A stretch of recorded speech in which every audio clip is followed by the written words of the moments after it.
Hey students, today I brought this video for those students who are beginners, they don't know English and they have the problem in making the sentences. Okay, so ये video उन students के लिए है जिनको बिल्कुल English नहीं आती है, वो फ्रेशर हैं, बिगनर्स हैं और उन्हें एक सेंटेंस बनाने में प्रॉब्लम होती है।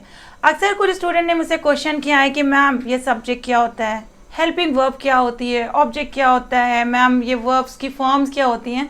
So from this video you're going to remove all this confusion, all these problems, okay?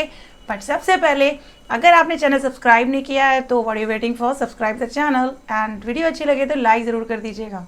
So now without wasting the time we are coming on the point. So guys किसी भी तरह के sentence को बनाने के लिए सबसे पहले हमें यूज़ करना होता है subject.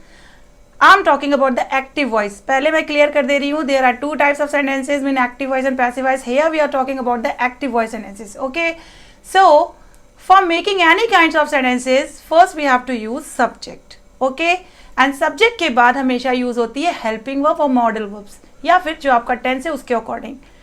Alright, and next helping verb के बाद हमें यूज करना है वर्ब। गाइस वर्ब की 3 फॉर्म्स होती हैं, मैं अभी बाद में बताऊंगी। हेल्पिंग वर्ब के बाद क्या यूज करना है? वर्ब। ओके, एंड वर्ब के बाद हमेशा ऑब्जेक्ट होता है, वर्ब एंड ऑब्जेक्ट हमेशा साथ में आते हैं, उसके बाद एटसेट्रा। ओके, कुछ भी नहीं बचा, your sentence is completed. So now question arises, ma'am ये सब्जेक्ट होता क्या है? सब्जेक्ट गाइज वो होता है कि जो काम हो रहा है वो काम कर कौन रहा है। ओके, फॉर एग्जाम्पल मैम पढ़ा रही हैं, कौन पढ़ा रहा है? मैम पढ़ा रही हैं, तो subject, what is the subject? Ma'am. Okay, तुम बोल रहे हो, तुम सीख रहे हो, कौन सीख रहा है? तुम। सो तुम क्या है? सब्जेक्ट। मेरे पापा ऑफिस जाते हैं, रोज ऑफिस जाते हैं, तो कौन जाता है ऑफिस? आपके पापा। तो सब्जेक्ट क्या है? मेरे पापा या फिर आपके पापा। ऑलराइट, सो इसी तरह से हर वो काम जो हो रहा है उसे जो कर रहा है, करने वाले को हिंदी में कहते हैं कर्ता, जिसको आप कहेंगे सब्जेक्ट। तो कोई भी सेंटेंस बनाने के लिए सबसे पहले हमें कैच करना है सब्जेक्ट को। ओके, अब हम आते हैं सब्जेक्ट के बाद हमें क्या यूज करना है? अपनी हेल्पिंग वर्ब और मॉडल वर्ब्स। मीन्स जो हमारा हिंदी का सेंटेंस होता है, अभी हम लोग किस में बात कर रहे हैं? हिंदी टू इंग्लिश की। ऑलराइट, सो जो हमारा हिंदी का सेंटेंस होता है उसका जो लास्ट वर्ड होता है, लास्ट वर्ड को कैच करके जो आप पढ़ोगे, आगे भी पढ़ोगे और मेरी वीडियो में आप देखते ही रहते हो अक्सर, तो लास्ट वर्ड को कैच करके जो वर्ड यूज होता है उसको हम कहते हैं मॉडल वर्ब हो सकता है या हेल्पिंग वर्ब भी हो सकता है, उसे कहते हैं हमारी हेल्पिंग वर्ब। तो जो कि सब्जेक्ट के बाद यूज होता है। जैसे फॉर एग्जाम्पल सेंटेंस के लास्ट में चाहिए आ गया, तुम्हें प्रैक्टिस करनी चाहिए, तो चाहिए के लिए कौन सा वर्ड यूज होता है? Should. So you should practice. Okay, अब तुम जा सकते हो, लास्ट में क्या आ गया? सकते हो, तो सकते हैं के लिए कौन सा वर्ड होता है? कैन। तुम जा सकते थे आ गया, लास्ट में क्या आ गया? सकते थे। सो इसी तरह से जाना है, खाना है, पीना है, या फिर मैं तुम्हें प्रैक्टिस करवा सकती हूँ। तो इसी तरह से जितने भी सेंटेंस के लास्ट में जो वर्ड आ रहे हैं उनको कैच करके जो हमें वर्ड यूज करना है वो किसके बाद करना है? सब्जेक्ट के बाद करना है। Okay, so now we are coming on the third step which is verb. So guys verb की 3 फॉर्म्स होती हैं, first form, second form and third form, जो कि आपको हेल्पिंग वर्ब के अकॉर्डिंग या मॉडल वर्ब्स के अकॉर्डिंग यूज करनी होती है।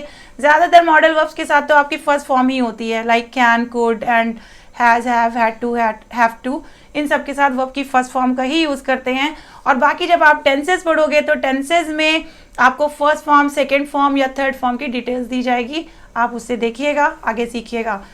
सो गाइज किसी भी तरह के सेंटेंस को बनाने के लिए सबसे पहले हमको सब्जेक्ट यूज करना है, उसके बाद हमें हेल्पिंग वर्ब का यूज करना है जैसे मैंने अभी एक्सप्लेन किया, और उसके बाद हमें वर्ब की फॉर्म का यूज करना है, जो कि वर्ब की 3 फॉर्म्स होती हैं जो आपको आगे पता चलेंगी, और अगर आती हैं तो बहुत अच्छी बात है। Okay, so verbs will be use as tense. Verbs का यूज कैसे होगा? टेंस के अकॉर्डिंग होगा, या फिर जो भी आपकी हेल्पिंग वर्ब है। वर्ब के बाद मैंने क्या बताया था? हमेशा क्या आता है? ऑब्जेक्ट। तो ये लेकिन वर्ब होते क्या है? Now question arises, what is the verb? इसकी फॉर्म्स तो मैंने बता दी, लेकिन मैंने ये नहीं बताया कि वर्ब्स होती क्या है। सो गाइज वर्ब्स होते हैं एक्शन वर्ड्स। क्या होते हैं? Action words. तो जितने भी जो एक्शन वर्ड्स होते हैं, खाना, पीना, नहाना, धोना, उठना, बैठना, जागना, हंसना, गाना, पढ़ाना, खेलना, कूदना, ये सब क्या है? वर्ब्स हैं। ओके, सो इनकी first, second and third form आपको लर्न करनी पड़ेगी, मेमोराइज करनी पड़ेगी, and according to the tense you will have to use. Okay, and after the verbs we have to use object. verb के बाद हमेशा object आता है. object क्या होता है? Very simple, जो काम हो रहा है वो कौन सा काम हो रहा है. मीन्स अगर हम खेल रहे हैं तो क्या खेल रहे हैं? खेलना क्या है? verb है, एक्शन हो रहा है. और खेल क्या रहे हैं? क्रिकेट. सो क्रिकेट क्या है? ऑब्जेक्ट. ओके. खाना बनाना. सो इसमें खाना क्या है और बनाना क्या है? बनाना हो गया वर्ब और खाना क्या है? ऑब्जेक्ट. Okay, clear? उसी तरह से मैम इंग्लिश सिखा रही हैं तो कौन सिखा रहा है? मैम. सिखाना क्या है? वर्ब. और क्या सिखा रही हैं मैम? इंग्लिश. सो इंग्लिश क्या हुआ? ऑब्जेक्ट. सो ऑब्जेक्ट के बाद जितना भी आपका सेंटेंस में जो रेस्ट ऑफ द पार्ट्स होते हैं वो आप बोल दो लास्ट में. ओके. सो वो तो आपको सेंटेंस के अकॉर्डिंग ही पता चलेगा कि एटसेट्रा में क्या आने वाला है. फॉर एग्जाम्पल, आपको इंग्लिश सीखनी चाहिए. ओके, आपको इंग्लिश सीखनी चाहिए. सो इसमें सब्जेक्ट क्या है? किसको सीखनी चाहिए? आपको. यू. लास्ट में क्या आया? चाहिए. सो हमने क्या ले लिया? हमने अपनी helping verb as a modal verb क्या ले लिया? Should. Okay. So you should क्या क्या करना चाहिए? अब आगे हमारा वर्ब एक्शन हो रहा है यहाँ पे, सीखना चाहिए. लर्न. You should learn. क्या सीखना चाहिए? English. So you should learn English. Okay. And इसी तरह से आप बहुत सारे एग्जाम्पल ले सकते हैं. आपको मेहनत करनी चाहिए. You should do hard work. Okay. हम प्रैक्टिस कर सकते हैं, हम जा सकते हैं, वी कैन गो. हम इंग्लिश सीख सकते हैं, we can learn English. So right now we have to just clear all the doubts. Guys, you can take some example of the subjects. Some subjects are I, we, you, they or he, she, it. I खुद के लिए बात करेंगे तो I का use करेंगे. Okay. सामने वाले से बात करेंगे मीन्स तुम या आपको अगर कोई बात करना है, मैं आपने ये किया या तुमने ये किया या तुम्हें ये करना चाहिए, यू. ओके. वी हम सब, हम अपनी बात करेंगे, हम करके बात करेंगे तो सब्जेक्ट होगा वी. एंड उनकी बात करेंगे, वे खेल रहे हैं, वे जा रहे हैं, so they. So I we you they is clear. Okay. And now he she it. Male के लिए उसने या वो से सेंटेंस स्टार्ट होगा, वो जा रहा है या उसने मुझे बताया. सो ही से स्टार्ट करेंगे सेंटेंस को. और अगर वो लड़की है तो शी बोलेंगे. Okay. For animals and for everything you have to use it. Okay. For non-living things, for animals, use it. Okay? So जो की डिटेल्स आपको आगे मिलती रहेगी, आप वीडियो में बने रहिएगा. All right? Now you can take some examples in sentence. Okay? तुम भविष्य बना सकते हो. You can make the future. Okay? तुम्हें जाना चाहिए. You should go. मुझे इंग्लिश सीखनी चाहिए. मुझे I should learn English. आपको कंपटीशन में हिस्सा लेना चाहिए. लेना चाहिए लास्ट में चाहिए तो you should participate in the competition. Okay. And now Jain को वीडियो बनानी चाहिए. Jain should make the video. Jain ने खाना खा लिया है. Jain has eaten the food, had the food. Okay.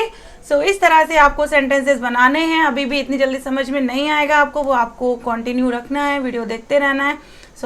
So in this way you have to make the sentences following this rule: subject plus helping verb plus object and etc.